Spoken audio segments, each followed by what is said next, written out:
小弟獻給我當壓寨夫人的美男恢復記憶了。我這時才知他是當朝太子，他氣急敗壞地大吼道：你居然敢把姑當狗使唤！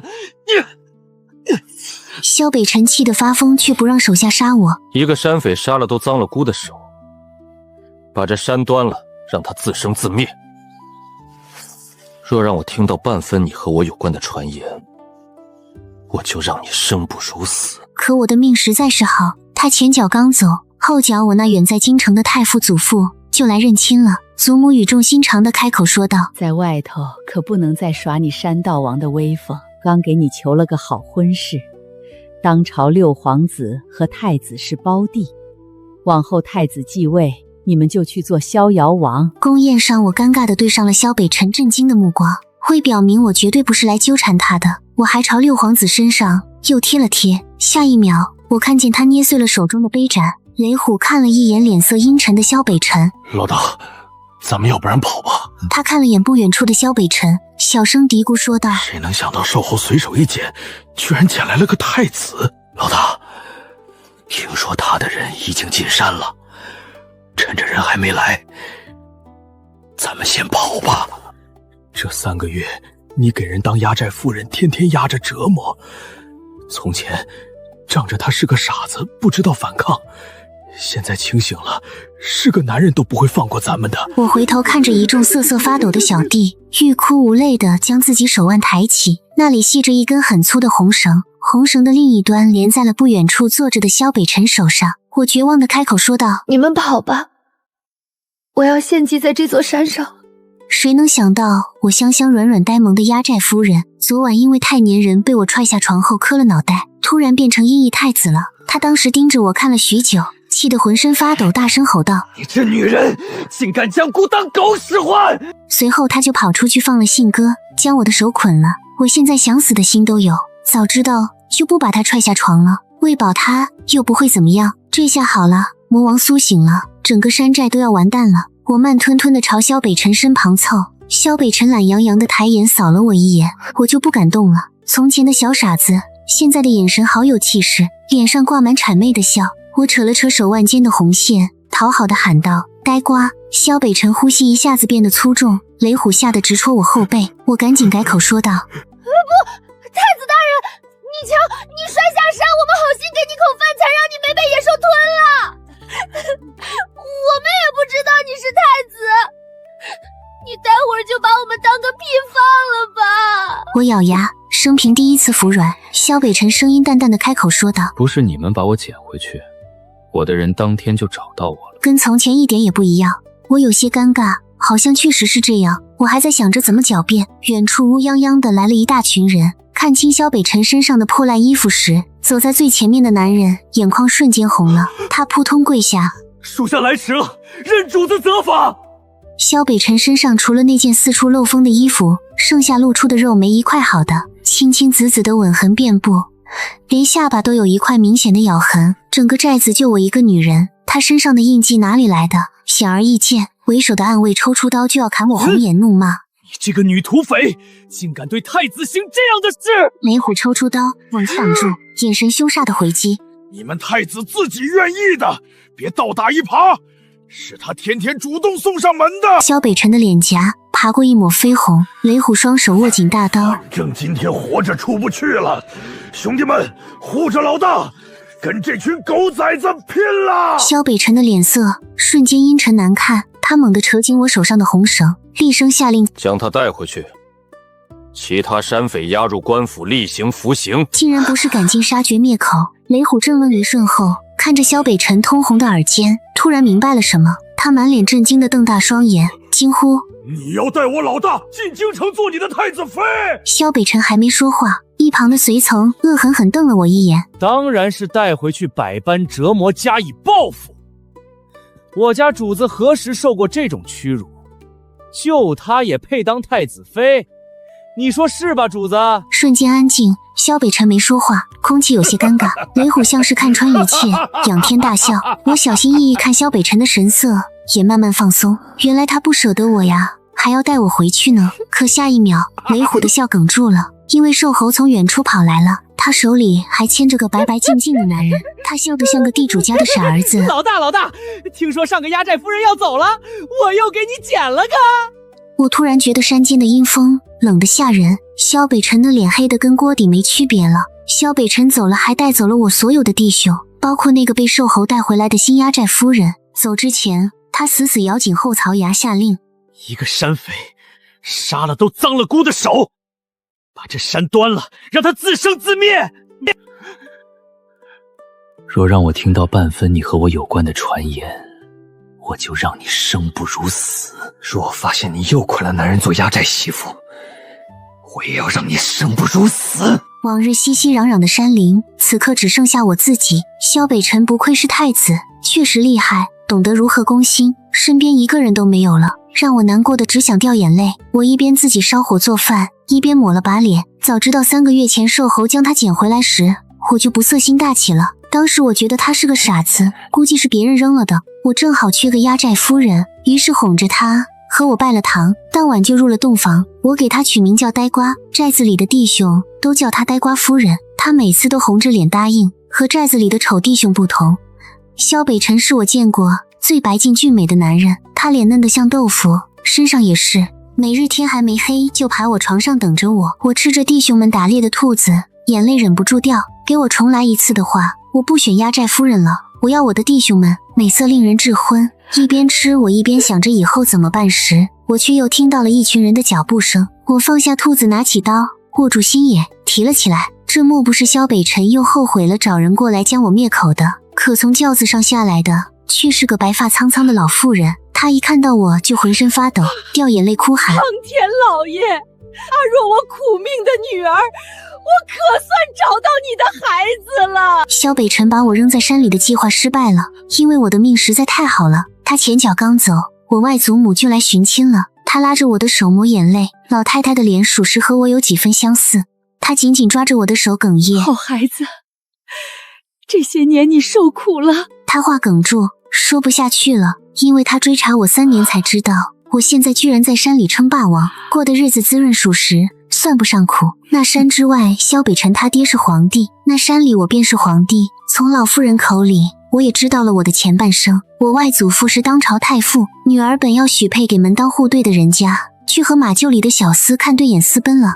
我記憶裡，我娘和我爹天天吵架，具體吵的什麼我也沒印象了，只記得破落的院子和女人崩潰的哭泣。再後來鬧瘟疫，爹娘在爭吵中相擁過世了。我從6歲開始，為了一口吃的，跟着一個江湖騙子流浪，沿街賣藝，直到18他過世後，我誤入深山，憑借着這些年的本事，將這群山匪哄得一愣一愣的，成了個山大王。回府後，那堪比上刑的規格規矩，魔鬼特訓，簡直比落草為寇面臨生死拼殺還要讓人崩潰。若不是看在2個老人眼底化不開的愧疚份上，我早就扯了這身反鎖羅裙，殺回板形山了。見我略有收斂，老太太轉頭就火急火燎地塞來一門皇親國戚的頂配姻緣，聲稱對方是太子的同胞弟弟六皇子。祖母拉着我的手說：你這幾個月做得甚好，祖母剛給你求了個好婚事，當朝6皇子和太子是胞弟，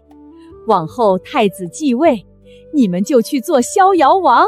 明日是你外祖的生辰，到時你親眼瞧瞧，定能一眼看上。到了外祖父生辰宴這日，祖母一邊在我耳邊喋喋不休地誇讚六皇子，一邊偷偷指引着我去看。在那一眾烏泱泱的賓客人頭之中，我一眼就看到了面部輪廓比蕭北辰柔和單純許多的蕭洛塵，可我的視線卻像是不受控制一般，不由自主地落在了不遠處更顯瘦削俊美的蕭北辰身上。四目相對的瞬間，男人瞳孔驟然猛縮，我嚇得立馬瞪圓了眼睛，提着繁複的裙擺轉身就跑。身後傳來腳步聲，我心跳更快了。他大聲暴怒，吼叫：站着給姑站着！蕭北辰像索命的厲鬼，我慌不擇路跑進了後花園。慌亂間，我撞上了餵魚的丫鬟，毫不猶豫地將斗篷蒙在她腦袋上，企圖借此渾水摸魚。我壓低嗓音胡亂叮囑了2句，便在這千鈞一髮之際，尋了個偏僻柴房死死地藏匿好。外頭披着斗篷的丫鬟早被這煞神嚇得癱軟倒地。蕭北辰盯着那件斗篷，眼底醞釀着情緒風暴。當發現認錯人後，他那沙啞的盤問聲中分明透着難以掩飾的落空與暴躁。在对着那張陌生的臉龐再三確認無果後，他終於敛去眼底的光芒，轉身離去。望着那漸行漸遠的背影，我竟莫名在他身上品出了一絲尋人未果的極致頹喪，心口也跟着悶痛起來。祖母果然將蕭洛塵留了下來。我看着面前的男人，尷尬的不知道說什麼才好，他卻率先打破沉默。葉姑娘，沒想到你在這兒。我一愣，我記得我好像沒見過他。男人眼眸微閃，拋出重磅炸彈。我皇兄書房換了你的畫像，已經尋你許久了。你是兄長的意中人，怎會和我一親呢？我有苦說不出。蕭北辰那哪是把我當意中人，我當時那麼對他，他果然回去報復我了。還好我外祖將我接走了，不然我的屍體現在估計早已經掛在山頭了。這幾個月夢裡，我總能想起和蕭北辰在山寨的日子。我仗着他傻，每每都將他欺負哭，有次硬生生將他咬出了血。那畫像從不是思念，而是懸賞力。我緊張地搓着手，欲哭無淚地哀求：待會兒我會跟外祖說，是我不喜歡你，你千萬別提太子的事兒，還有你皇兄那兒也別提，求求你。我和他的關係不是你想的那樣，你就當沒見過我，他找到會宰了我的。盯着我看了幾秒，蕭洛塵眼底興趣越來越濃。所以你是我皇兄的仇人？我不說話了，他反倒幸灾樂禍地大笑起來。甚好！我們一起朝門外走，祖母迎上來，期待地探尋如何。師母，我對葉姑娘一見傾心，若葉姑娘沒異議，明日我就去跟父皇提議親的事。我瞪圓了眼，這小子幹啥呢？一直到府門口，我才將他拉到一旁。蕭洛塵笑得像個陰險反派。不為什麼，能氣着蕭北辰的事兒，我是一定要做的。你是蕭北辰的仇人，就是我的親人。從小就壓我一頭，比我就大2歲，卻天天管着我，就連我要娶心愛的姑娘他都要阻攔。那我就娶他心愛的人，氣死他，氣死他！我是他仇人，而且我不想嫁給你。仇人也行，仇人我就天天帶着你去他面前晃悠，我們一起氣死他，氣死他！我不想嫁給你。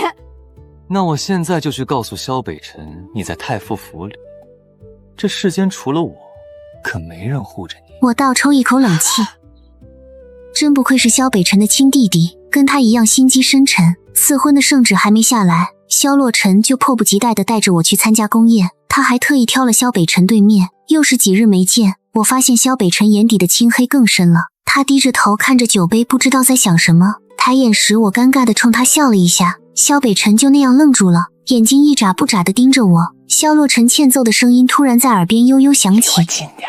我收回視線，抬頭看他，蕭洛塵眼裡跳躍着復仇的興奮光芒，瘋狂挑事。你瞧，我皇兄氣得手都在抖。我扭頭去看，發現蕭北辰的手確實有點抖，他扎人的視線讓我有點害怕。蕭洛塵單手撐着腦袋，笑盈盈看我。皇兄估計以為你是來找他的，但也是。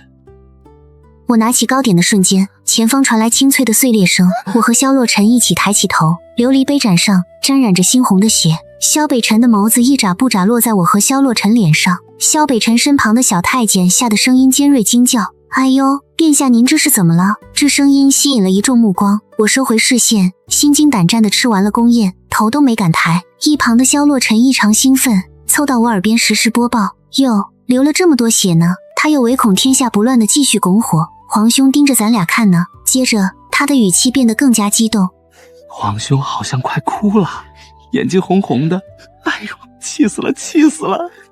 視線像刀子一樣在我身上刮。終於熬過了宮宴，我拋下蕭洛塵，就朝我家的轎子跑。儘管他說他會護着我，但他哥是太子，他只是皇子，在這皇宮裡頭，明顯蕭北辰的勢力更大些。手腕傳來刺痛，我驚恐地回過頭，蕭北辰靜靜看着我，眸子似有一灘死水，近看之下好像又不太平靜。他冷冰冰地直視我，一字一頓地逼問：我倒是没想到，找了你這麼久，竟在我眼皮子底下。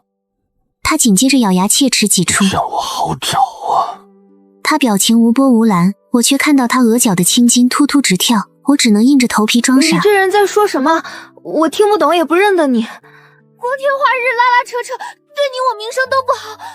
這話似乎把他氣笑了。蕭北辰笑起來很好看，只是從前笑的時候多是傻裡傻氣的，而現在我咽了咽口水，只覺得被他笑得後背發涼。他抬手朝我後脖緊摸，我想抬手擋，卻還是被他捏住了那塊皮肉。我知道那裡有什麼，一顆殷紅的紅痣，這還是蕭北辰發現的。當時他在我身邊，被我欺負哭了，趴在我頸窩小聲啜泣，隨後就發現了那裡有一顆小紅痣，我自己看不到，他卻喜愛得不得了。每每我們膩在一起後，他就喜歡捏着我的后脖頸，搓磨那顆小痣。拉拉扯扯不好，那你從前做的那些恐怕可以上满酷刑了。萧北辰此刻的聲音透着刺骨的阴寒。名声，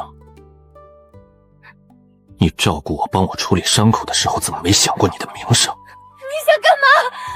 你不能杀我！小洛尘已經去求陛下赐婚了，我馬上就是……嘴唇被人恶狠狠地咬了一口，我眼淚一下子就出来了，痛死了！该死的萧北辰，果然就是報復。我弟知道我们的關係嗎？他死死盯着我的眼睛。你覺得他知道了還會去求賜婚？你還想嫁人？咱們的賬還沒算完。突然有人興奮高喊：我知道呀，皇兄！突然的聲音嚇了我一哆嗦，蕭北辰也猛回頭。蕭洛塵不知道什麼時候溜達過來，靠在宮牆上挑釁：放開我未婚妻唄！我像是看到了救命恩人，此刻蕭洛塵在我眼裡簡直在發光，跟救命的菩薩沒區別。就連他嘴角賤兮兮的笑，我都覺得格外可愛。蕭北辰握着我手腕的手指更用力了2分，我甚至懷疑他要捏死我。蕭北辰目光冰冷，語氣森寒：蕭洛塵，你是不是覺得我捏不死樂房的那個女人？本還笑眯眯的蕭洛塵瞬間破防，氣急敗壞的大喊：皇兄，我說過了，她不是什麼不好的女子。我驚恐的瞪大眼：不是，大哥，你也沒說你哥不讓你娶的女人是個樂坊姑娘啊。我覺得我被蕭洛塵坑了，他這副緊張兮兮的樣子，分明連自己都護不住，就是拿我氣蕭北辰的。我趁着兩人爭執，悄摸摸就想跑，但手腕還死死地被蕭北辰捏着。蕭洛塵不甘示弱，叫嚷：是你說的，只要我先娶了正妻，就同意我將玲玲接進府。我現在已經找到適合的人選了。蕭洛塵這個挨千刀的，抬手就指着我：柳太傅已經同意將她許配給我，我稍後跟父皇提賜婚的事就直接……我聽不見了，因為蕭北辰已經扯着我走了。微風吹過前面人的髮絲，蕭北辰拉着我的手走得飛快，冷笑連連：柳太傅的外孫女，我說我怎麼翻遍搬行山都找不到你，原來你藏在我眼皮子底下。被蕭北辰一路拉着進了府，又進了外祖的書房，看見臉色陰沉的蕭北辰，又看了看身後心虛的我，外祖瞬間眉頭緊鎖，沉聲質詢：殿下這是？他又有些不解的疑惑追問：你不是同六皇子去參加宮宴了？不提還好，一提蕭洛塵，蕭北辰眸子裡的火都要噴出來了，當場發難。柳太傅，我聽說葉姑娘跟六皇帝最近在議親，這脾氣秉性都沒摸清楚，竟這般草率嗎？外祖母匆忙進門，見到這陣仗，臉都白了。她眼底滿是掩飾不住的慌亂，結巴巴的請罪：殿下所言極是，景瑤這丫頭是頑劣了些。我們隱瞞實情，高攀數十，配不上六皇子，你息怒。我扭頭看外祖母，她恐怕以為我從前在山裡的事被蕭北辰查出來了。老太太慌張的模樣，看得我有些心疼。外祖一張老臉羞得通紅，只能附和：確實配不上。這話出口的瞬間，外祖鬍子抖了抖，似乎要脫口而出些什麼。誰知下一秒，蕭北辰竟毫無顧忌地將蕭洛塵牢底掀翻。蕭洛塵從小就頑劣調皮，讀書也不上進，長江太傅您氣得要打他手心。外祖正愣着不說話，整間屋子都沉默着，不知道蕭北辰這是來哪一出。他7歲將蛇帶進學堂，11歲還因背不出書被責罰，現在更是不學無術，整日游手好閒。我抽了抽嘴角，若蕭洛塵在這，恐怕又要炸了。蕭北辰最後煞有介事地拋出定論：所以太傅挑選孫婿前，應當看相不相配，而不是盲目配對。我外祖母這時才注意到蕭北辰的手還扯着我的手腕，她震驚地倒吸一口冷氣：殿下，您的意思是六皇子配不上我們家景瑤？空氣沉默，蕭北辰一時之間也不知道怎麼說，看着他憋得臉色越來越紅，我趁機掙扎開他的禁锢，他頓時顯得更加彆扭。我只是說他們不相配，我也不見得就是個乖的。蕭北辰皺眉，低頭看着空掉的掌心，聲音聽不出情緒。外祖母這下徹底懵了，原本他聽着像是太子心悅自家姑娘，但這會聽着又不太像書房裡的氛圍，尷尬到讓人透不過氣。外祖在短暫的沉默幾秒後打破僵局。那殿下以為應當如何？何人與小女相配？我離得近，清楚看到蕭北辰耳尖泛紅，身子挺直，清嗓回答：自然是找個相熟的，太傅的學生最好，摸得清品行底細。外祖點點頭，蕭北辰見狀緊接着補充條件：文武雙全，聰慧有謀略的，容貌自然也不能差，特別是家境，自然要殷實些才能護得住。外祖眉頭微皺，蕭北辰生怕外祖沒反應過來。若是沒娶妻妾最好，皇家也不錯。我算聽出來了，該死的蕭北辰，照着自己的條件在這念呢。回想我那幾十個兄弟都被他安頓好了，我一秒就猜出他這樣做的目的，他要我嫁給他，然後慢慢跟我算賬。好歹毒的男人。外祖捏着下巴的鬍子小聲嘀咕：我的學生裡有這樣的人嗎？在腦海一一排查自己的學生，我見勢不妙，趕忙出聲打斷外祖的沉思表態：外祖，我覺得六皇子甚好。嫁給蕭洛塵那個蠢貨，總比讓蕭北辰碎屍萬段好。何況他剛拿我墊背，我現在拉他出來幫我擋一下，也不過分。只是這話剛落地的瞬間，整個書房好像結了霜一樣，冷得駭人。蕭北辰側頭看我，分明幾個月前還頂着這張臉在我山裡，羞澀溫柔，這會子我連看都不敢看。他咬着後槽牙，一字一頓擠出：你再說一遍。字似乎是從牙縫裡硬生生擠出來的。走南闖北這麼多年，我早就練會了殺意感知，撒腿就跑。蕭北辰似乎想來追我，卻被外祖喊住了。胡鬧！直到看着他的轎子出了府，我才磨磨蹭蹭去了外祖書房。小老頭坐在書桌前，微微掀起眼皮，沉聲盤問：說說吧，怎麼就招惹了太子殿下？我嘿嘿笑了2聲，知道都是誤會。外祖也不多問，直接拋出個驚雷，長嘆一聲：罷了，你若和殿下兩情相悅，我就想想辦法。我懵逼的抬頭，雖說我只是個太傅，勢單力薄，但我桃李滿天下，硬要將你跟太子相配，雖有詬病，但也配得。我嚇得腦袋搖得像撥浪鼓一樣，驚恐大叫：外祖，我不要嫁給蕭北辰！窗外似乎有什麼東西被打碎了，但我只顧着向外祖拼命解釋心計。我不喜歡他，不能把我嫁給他啊，外祖！我還想好好活着，給您養老送終呢。你這丫頭又說什麼胡話？不願就算了，什麼生啊死啊的，早晚讓我給你氣死！我瘪着嘴不再說話。過了良久，他才强壓怒火：當真不願？我如捣蒜般拼命點頭：當真，我絕不嫁給太子殿下。窗外再次傳來碎裂聲，我扭頭去看，外祖顯得有些疲憊的擺手：知道了，下去吧。小院空空荡荡，我一邊走一邊挠頭。一個丫鬟匆匆走來，四處看了看：五小姐，殿下呢？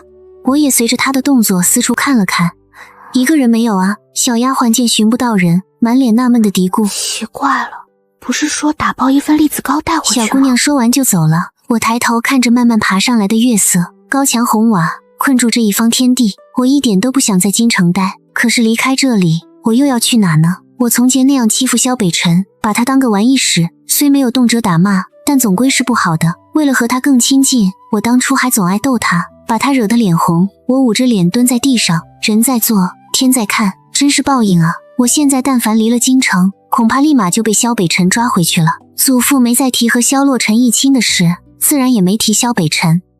我樂得清閒，整日在府裡摸魚逗狗，直到5日後，我閒來無事，去了趟街，正啃糖葫蘆呢，竟倒霉地撞見個自稱是蕭洛塵花樓相好的妖嬈女子，當街攔路挑釁。看着被他泄憤般踩碎的冰糖葫蘆，我這山大王脾氣瞬間被點燃，乾脆拿出最擅長的殺人誅心術，單方面暴擊。我當街裝出一副非六皇子不嫁的跋扈做派，欣賞着他因嫉妒而扭曲發顫的臉頰。我更是變本加厲，得意忘形的笑說：進府後，我要每日都對他訴說滿腔愛意，還要一口氣生幾個嫡長子，讓你永無出頭之日。可是我這更氣人的後半截話，卻在感受到身後那股駭人殺氣的瞬間僵在了嘴邊，嚇得我本能的撒腿就跑。那分明是蕭北辰獨有的冷木香，我這倒霉催得剛出府口嗨，就被這煞星當場逮了個正着，粗暴地塞進了轿子里，欲哭無淚地縮在轿子角落。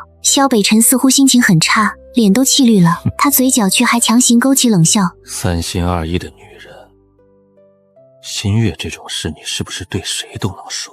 我干巴巴地笑了2聲，蕭北辰卻不打算放過我，他一把将我從轿子角落拉了過去，眸子裡的火差點沒把我燙死。他咬牙切齒，死死盯着我逼問：你才見蕭洛尘幾面？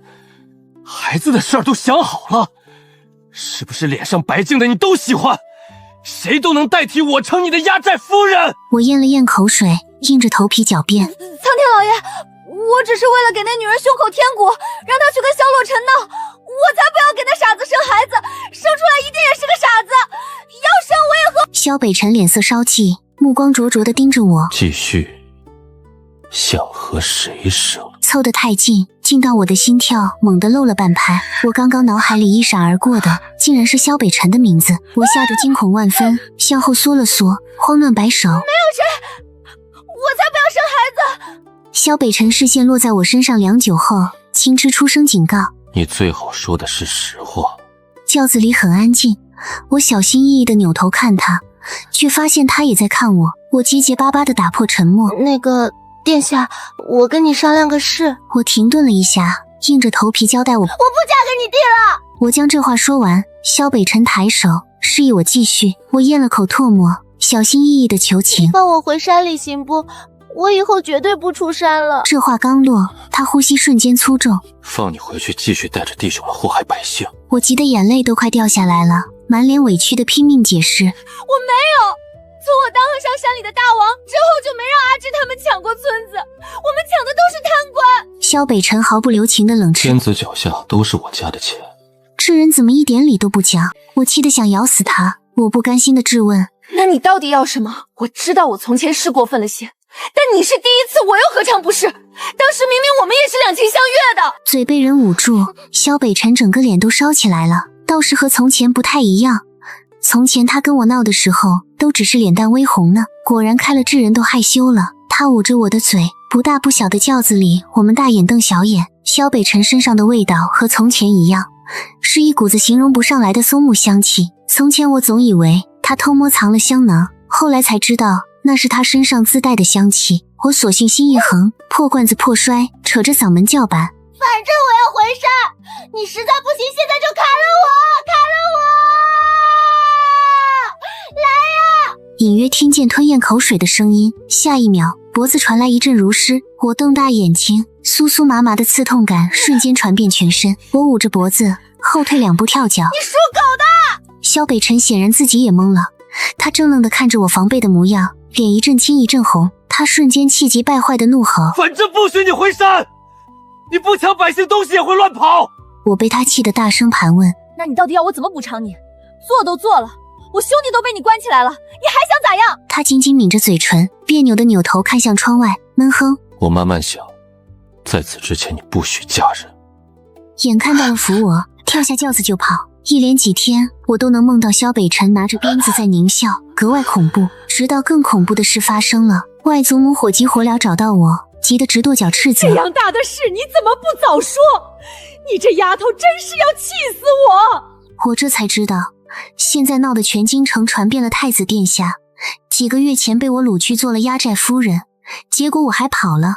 外祖滿臉愁容，揉着眉心，語氣沉重：六皇子是不能嫁了，殿下若是責罰下來，外公，我去跪着跟太子殿下請罪，然後進山做尼姑去。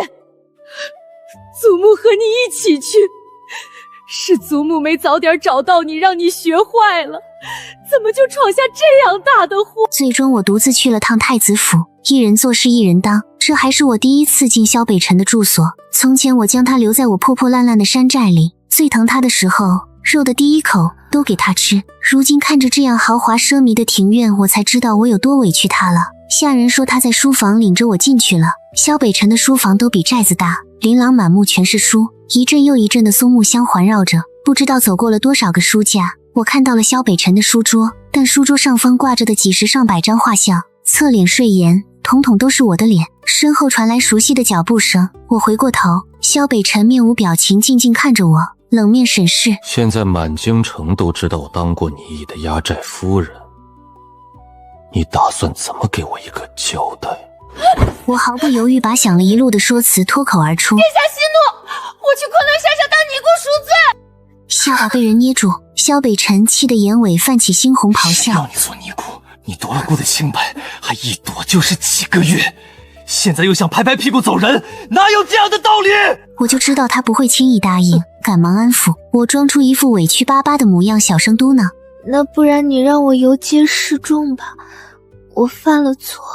嘴唇被人堵住，萧北辰抬手扣住我的後腦勺，加深了這個吻，像是不想再聽到我說一句話。一晌後，我腿都軟了，彎着腰猛地吸氣。他喘着氣，得意地嘲笑：沒用的山大王，這麼久了換氣都不會。我抬眼瞪他，卻發現他也臉紅得厲害。我立刻瞪回去，反唇相譏：從前在山裡面一步也不會，恢復記憶就是不一樣。誰像太子殿下一樣身經百戰的？蕭北辰咬牙瞪我，氣急敗壞地反擊：我就跟你一個人做過這種事兒，你又亂給我扣帽子，你就是不想對姑負責。偷跑幾個月，緊接着他又滿臉委屈的控訴：要嫁蕭洛塵，現在都鬧成這樣，居然選擇做尼姑，你從未想過對姑負責。我立刻大喊冤枉，大聲反駁：我都說了會給你贖罪，問你要我怎樣你又不說，你還亂咬人。蕭北辰的臉紅得要滴血，憋了半天才艱難吐出：要負責你就繼續留在我身邊啊，嫁給我不就好了？我被這大膽的話驚恐瞪大雙眼，大叫我。